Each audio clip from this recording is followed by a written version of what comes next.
Saudi আরবে পবিত্র রমজানের চাঁদ দেখা গেছে বলে আনুষ্ঠানিকভাবে ঘোষণা দিয়েছে দেশটির কর্তৃপক্ষ। এর ফলে বুধবার 18 ফেব্রুয়ারি থেকে 1447 হিজরি সনের পবিত্র রমজান মাস শুরু হচ্ছে। মঙ্গলবার 17 ফেব্রুয়ারি স্থানীয় সময় সূর্যাস্তের পর দেশ জুড়ে চাঁদ দেখার কার্যক্রম শুরু হয়।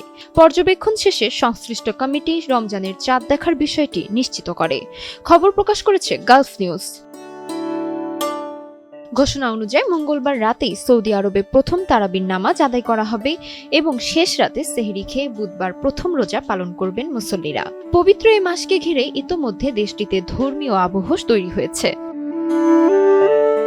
সৌদি আরবের পাশাপাশি সংযুক্ত আরব আমিরাতও রমজান শুরুর ঘোষণা দিয়েছে। দেশটির প্রেসিডেন্টিয়াল কোর্ট জানিয়েছে বুধবার থেকেই সেখানে রোজা শুরু হবে। অন্যদিকে উপসাগরীয় সহযোগিতা পরিষদভুক্ত দেশগুলোর মধ্যেই ওমান জানিয়েছে তাদের দেশে বৃহস্পতিবার 19 ফেব্রুয়ারি থেকে রমজান শুরু হবে। ফলে উপসাগরীয় অঞ্চলে রোজা শুরুর তারিখে সামান্য পার্থক্য দেখা গেছে।